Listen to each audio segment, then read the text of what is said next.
Exercise 5.2 का question number 12। थोड़ा सा इसमें स्टेटमेंट ही डिफिकल्ट है, बाद बाकी क्वेश्चन में जान नहीं है। मतलब आप 30 से 40 सेकेंड में क्वेश्चन कर सकते हो, बिल्कुल इतना आसान है। तो इसके स्टेटमेंट को समझिए, स्टेटमेंट क्या कह रहा है और क्यों आपको इतना ज्यादा ये डिफिकल्ट लग रहा है, ये भी मैं आपको बताऊंगा। पहली बात तो कह रहा है 2 एपी है, दोनों एपी का जो कॉमन डिफरेंस है, सारवंतर है, वो एक ही है। तो मान लो लेट से कॉमन डिफरेंस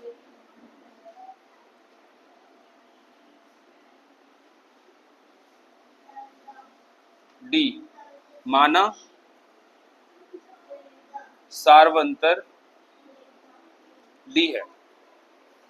तो सारवंतर कब आएगा? जब दो टर्म्स होंगे। टर्म्स कुछ भी हो सकते हैं। पहला टर्म्स आप ए मान लो, दूसरा टर्म्स प्रथम पद ए मान लिया, दूसरा पद आप चाहो तो कैपिटल ए मान सकते हो या कुछ भी मान सकते हो इस तरीके से। फर्स्ट टर्म, सेकेंड टर्म, ये हमने अज्यूम कर लिया। ठीक है, अब कह रहा है कि इनका जो डिफरेंस है 100वें टर्म का वो 100 है, तो 1000वें टर्म का कितना होगा, 1000 टर्म का कितना होगा? तो कुछ नहीं करना है, अकॉर्डिंग टू द क्वेश्चन प्रथम पद मतलब क्या, a प्लस 99d है ना, a प्लस 99d। उस तरीके से जो दूसरा टर्म उसका difference a plus sorry capital A लेंगे, a प्लस 99d, इसका डिफरेंस बता रहा है 100 है। तो मैंने आपको बताया है कि जितना टर्म बोलता है उससे जस्ट एक कम लेते हैं। तो प्रथम पद a प्लस 99d, मे भी second term a plus 99d, लेकिन ये सिर्फ कैपिटल का रहेगा और इन दोनों का डिफरेंस 100 है। तो चलिए ब्रैकेट ओपन करते हैं, a plus 99d minus a minus 99d is equal to 100। यहाँ से 99d से 99d cancel, what we get, a minus a is equal to 100। Equation 1 इसे मान लेते हैं। अब क्या कह रहा है, 1000वें पद का अंतर बताओ 1000 टर्म का। तो 1000 टर्म का क्या हो जाएगा? सिमिलरली इसी तरीके से अगर आप 1000 टर्म का निकालते हो तो a plus 999d minus a plus 999d, यही करेंगे। तो ये हमें पता करना है कि इसका डिफरेंस कितना होगा, क्योंकि इसका तो कह रहे हैं कि 100 है ही है, उसका बताओ। तो चलिए ब्रैकेट ओपन करते हैं, a plus 999d minus a plus 900 minus 999d, क्योंकि ब्रैकेट के बाहर अगर माइनस है तो ब्रैकेट के अंदर के सारे सिंबल चेंज हो जाते हैं। तो यहाँ आप देखेंगे 999d से 999d कैंसिल, आपको जो मिलेगा यहाँ पे a माइनस a मिलेगा, दैट इज व्हाट। तो a minus a equal to already 100 है आपका। तो इसे अगर आप इक्वेशन 2 बनाते हो तो by using equation 1 and 2, by using equation 1 and 2, तो आप कहोगे हाँ a माइनस a का भी डिफरेंस 100 ही है, यानी कि 1000 टर्म का डिफरेंस भी 100 ही है। तो आप लिख देना 1000 टर्म डिफरेंस इज ऑल्सो 100। 100वें पद का डिफरेंस भी 100 ही है। Question number 14। तो देखिए सबसे पहले क्वेश्चन क्या कह रहा है, क्वेश्चन कह रहा है हाउ मेनी मल्टीपल्स, कितने सारे मल्टीपल्स, कितने गुणज 4 के कितने गुणज, 4 के कितने मल्टीपल्स जो है 10 एंड 250, 10 और 250 के बीच में आएगा। तो सबसे पहला कौन सा आएगा यही हम पता कर लेते हैं। तो 10 और 250 के बीच में पहला जो मल्टीपल होगा, अगर आप 4 का टेबल पढ़ो, 4 1 जा 4, 4 2 जा 8, 4 3 जा 12, पहला जो हो जाएगा वो 12 हो जाएगा। ठीक है, लास्ट वाला कैसे पता लगाओगे आप? अब नियर बाय 250 के नियर बाय आप 4 से कैलकुलेट कर सकते हो कि क्या 254 से कैंसिल हो रहा है, नहीं हो रहा। 248 बिल्कुल, 4 6 जा 24 एंड 4 2 जा 8 है ना। तो लास्ट जो है वो 248 है। तो यहां से आपको एपी बनता हुआ नजर आएगा, 12 एंड देन 4 ऐड कर लो 16 and then this and the last is 248। this is the AP, this is the AP, ये वही समानांतर श्रेणी है। अब कह रहे कितने गुणज है भैया, हाउ मेनी मतलब n, they just wanted to know, find out the n number of terms। कितने समानांतर श्रेणी हैं, इसको बताइए आप।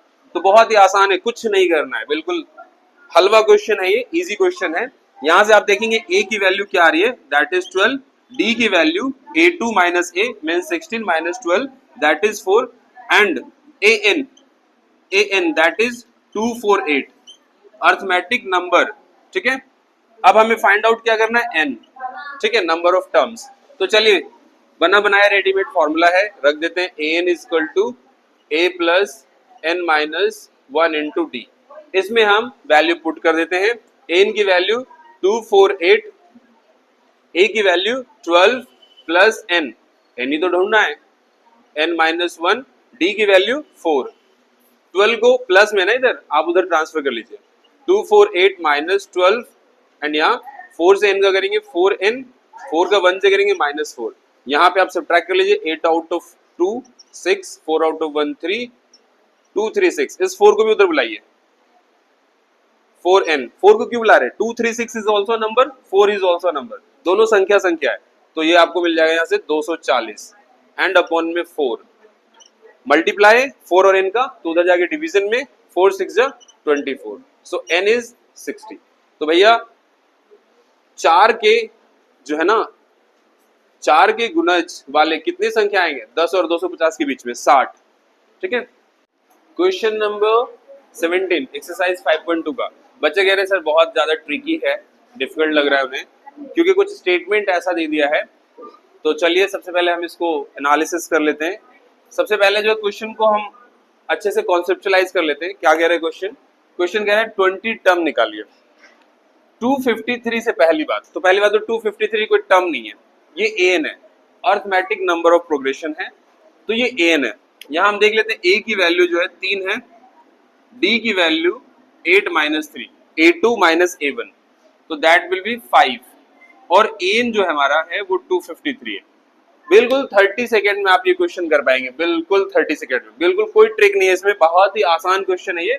बस देखिए, तो an दिया हुआ है, तो an का फॉर्मूला लगाइए, a plus n minus 1 into D. अब वैल्यू रख देते हैं, n की वैल्यू है 253, a हमारे पास 3 है, n हमें पता नहीं है, d की वैल्यू 5 है। 3 को इधर कर लीजिए, 253 माइनस 3, 5n माइनस 5, 250, इस 5 को इस तरफ उठा करके लाइए, इज इक्वल टू 5n, ये हो जाएगा 255 अपॉन में 5, इधर मल्टीप्लीकेशन है तो इधर डिवीजन में आएगा, इसको कैंसिल कर देते हैं, 5 5 जा 25, 5 1 जा 5, n की वैल्यू आ गई 51। अब यहाँ पे कह रहे हैं कि इस टर्म से जो n आ रहा है ना 51, इस टर्म से 20 टर्म पीछे आइए आप, तो क्या करोगे आप ऐसे घटाओगे 51, 50, 49, 48, कोई जरूरत नहीं है ऐसा करने का, बिल्कुल भी नहीं। आप सीधा सीधा क्या कीजिए, 51 कह रहा है ना, इसमें से 20 टर्म को घटाइए और जितना आएगा उसमें एक ऐड कर दीजिए। ठीक है, अब इसमें एक ऐड कर देते हैं, मीन्स 32। कौन सा टर्म फाइंड आउट करना है आपको, 32वां पद आपको। ठीक है, 32 टर्म, तो n की जो वैल्यू हो गई हमारे पास वो 32 है और हमें यही ढूंढना है। तो चलिए 32 term, an is equal to a plus n minus 1 into d. an, a की वैल्यू कितनी है हमारे पास 3 प्लस 32 माइनस 1, डी की वैल्यू हमारे पास 5 है।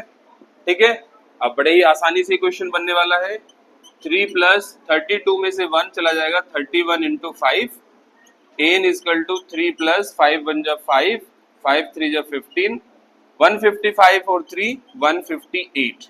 तो देखा आपने किस तरीके से, कितने आसानी से हुआ। आपको एक काउंट वाउंट बैक करना नहीं है, जब भी किसी नंबर से आपको बैक काउंटिंग करने कहता है तो उसको उतने से सब्ट्रैक्ट कीजिए और प्लस 1 कीजिए। ऐसा इसलिए क्योंकि जो लास्ट नंबर है हम उसे काउंट करते हुए चल रहे हैं। ठीक है, इसीलिए आपको वो सब्ट्रैक्ट करने पे गलत नंबर दिखेगा, लेकिन हमने एक नंबर उसमें जो है कम लिया है, इसीलिए हमें वापस एक ऐड करना होगा और फिर हम टर्म्स को